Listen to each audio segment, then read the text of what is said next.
Hey, what's up guys? Sir Emanon here, and welcome to another episode of Road to 1000 DuelingBook Rating. So this is episode 13 of the series, and it's going to be featuring a brand new deck, which is going to be Adamancipator Prank-Kids. And this is one that has received quite a lot of hype and attention lately, with Elite Davis piloting it to quite a bit of success actually at the past couple of remote duel tournaments here. And if you haven't seen her deck profile, I will leave a link in the description below. But yeah, this is going to be my own take and spin in it. I've enjoyed Adamancipator quite a lot ever since the Block Dragon ban, with Link Cross, of course, still being legal. I did make the big sort of test hand video, and I did a couple of videos on this series last season as well. But with Link Cross being banned, of course, we have to deviate a bit since Hcabe is no longer a single contained combo. So I think the Prank-Kids engine is a very, very strong sort of adaptation, because the Prank-Kids cards just get you a lot of advantage off of one Excavate if you manage to hit the Roxys, of course. So this is going to be a fun deck to test out. I've actually been playing quite a lot, so my sighting might be a little bit off since I'd have to kind of go back and jog my memory. I probably should just be taking those screenshots as I play those games instead of going back and trying to refresh my memory. But this is going to be us at 345 rating, and we're going to be playing against Dogmatika Invoked, as you guys saw from the title. So let's just take a quick look at my deck list, which is still in the early stages of testing before we get started here. So this is the list, and you can see it's actually quite a bit different from Elise's list. I took the liberty of actually cutting a lot of the Prank-Kids cards, since I feel that besides Roxys, you don't really want to draw them.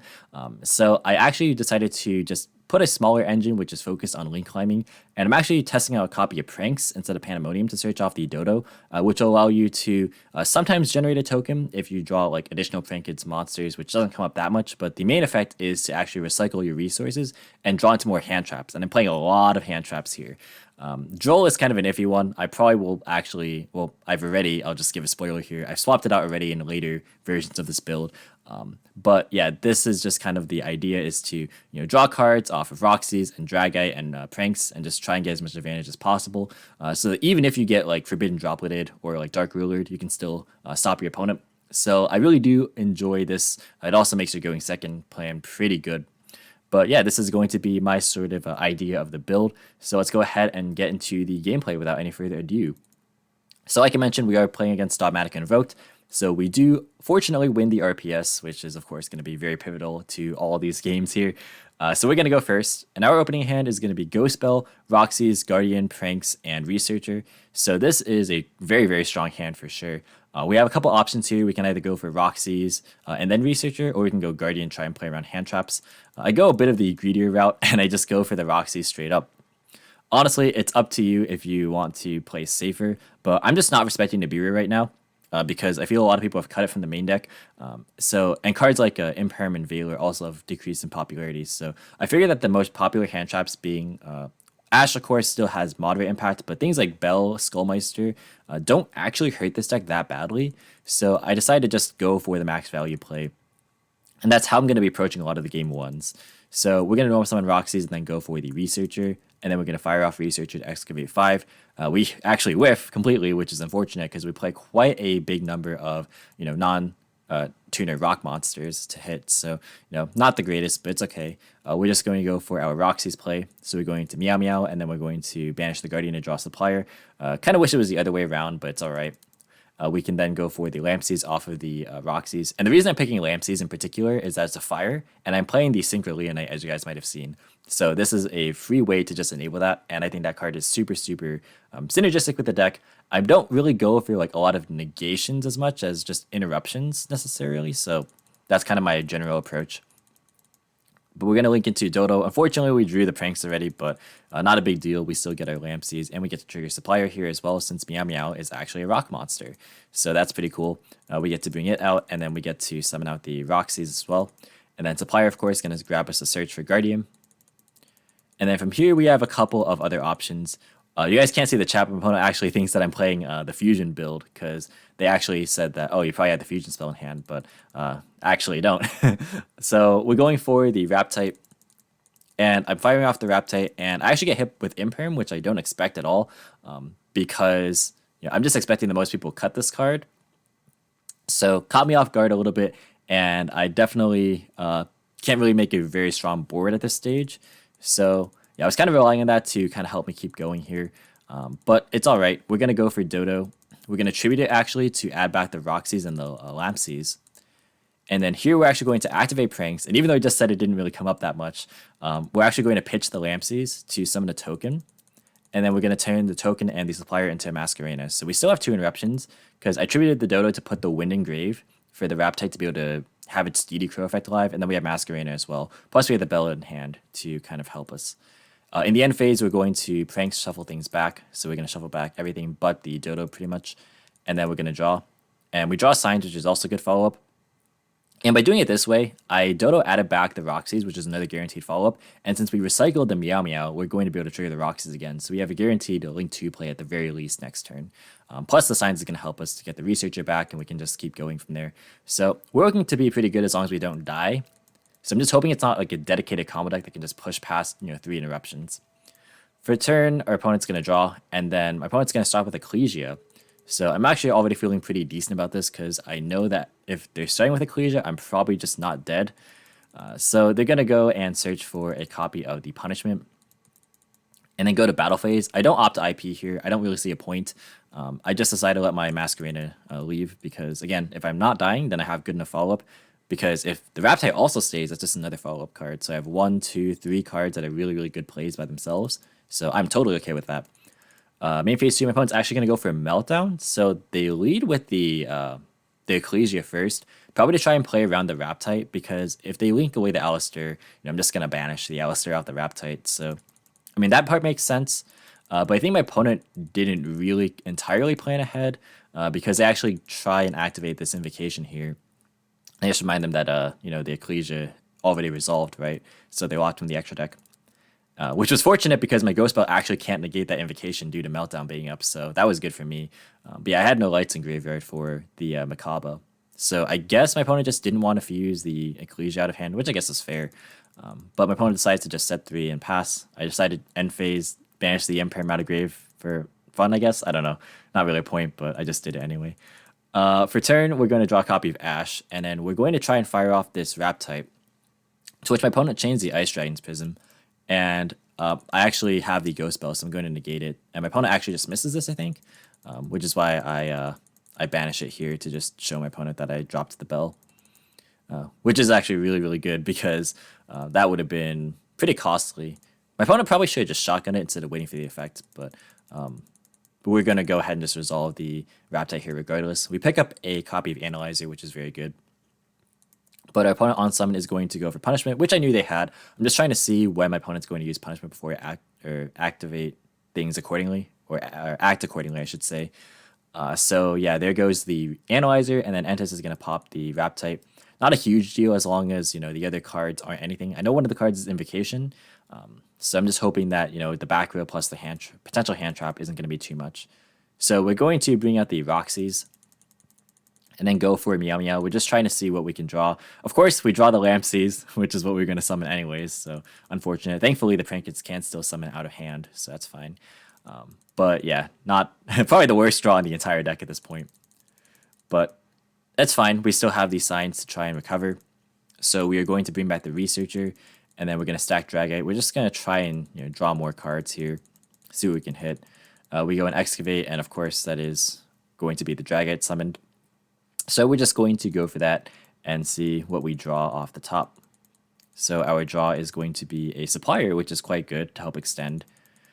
So here I'm thinking I can go into Raptite or I can go to Fiber. Just depends on what I want to go for. I decided to go into Fiber here because I can go into Raptite afterward and I can trigger Supplier in the process to chain block. So I go ahead and trigger Supplier as well, and I believe this is where my opponent scoops, so I'll just show the hand and stuff. So it's a Dead Schism, and then the set was an Ice Dragon's Prison, which actually my opponent could have used because Bell negates activations. So I think my opponent actually just didn't realize that. Since the first one was negated by Bell, my opponent could have just used this one. So I think that was just a misstep from my opponent, not realizing that that was an option. But that is going to be us taking game one because our opponent just decided to concede there. So we're still low rated, relatively speaking. So of course our opponents are going to make mistakes as well. But we're going to move into game two, and the siding pattern is going to be right about here. So this is kind of like a weird thing and maybe worth talking about. So Lancia is a card that I'm siding right now, but I didn't put it in because I feel like against this deck, it's not guaranteed that they're going to open the Invoked engine. Plus, I feel like the problem cards are going to be the back row. Like I saw, not punishment. Well, we know about punishment, of course, but I saw Ice Dragon's Prison as well. So I'm actually quite concerned about the back row. You could argue that I could take out Bell since Meltdown is a card, but it also hits a Nettier Servant, so that's why I kept it in there. So there's like a couple of things that you could have maybe swapped around, like maybe Lightning Storm's also decent to force back row, or Hcabe, which is quite flexible. So there's like a pretty decent amount of cards that could all be put in here. I just don't want to side out, my entire engine. So I decided to just go with this more conservative approach. I side out Prank's going second quite a lot. It's a very easy side out card. And then the third parallel is like kinda not the greatest to side out, but I think it's like one of the only cards that's reasonable. Maybe you could argue Supplier is a better card to side out than Parallel. But yeah, we go ahead and side out the Call by the Grave as well. But that's going to be the general siding process here. So we're going to move now into game 2. If you guys are enjoying this commentary, definitely be sure to like the video and subscribe if you're new here and want to see more commentary similar to this style. But our opening hand going second this game is going to be Science, Analyzer, Researcher, Doki, and Supplier. So we didn't draw any hand traps or side cards, but our hand is all gas. So this is really, really strong. Our opponent's going to start with a copy of Magical Meltdown and going to go for, standard Alistair stuff. You guys have all seen this before. And at this point, I'm thinking, all right, Hcabe, maybe some back row. Let's see if there's Ecclesia. Opponent's going to recycle Alistair here, of course. And then we're just going to watch as the opponent sets 1 and passes. So I'm thinking, all right, it's probably just a lot of hand traps and then potentially a back row as well. So we draw another copy Analyzer. Not great, but it's all right.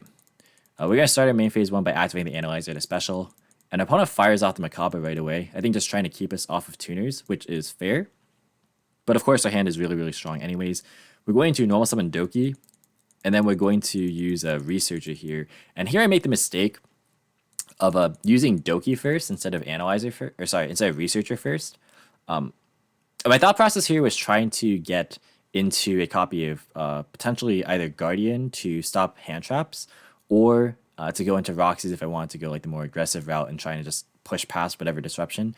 But I should have used this first because this plays harder into Ice Dragon's Prison. My opponent has to Ash for the Doki. And then, again, chains Ice Dragon's Prison to the Researcher, when in reality it would have just been really, really strong if my opponent just used the Ice Dragon's Prison, like either chained to Ash or just in a separate window before I use the Researcher. Because, yeah, my opponent just decides to let my effects resolve still.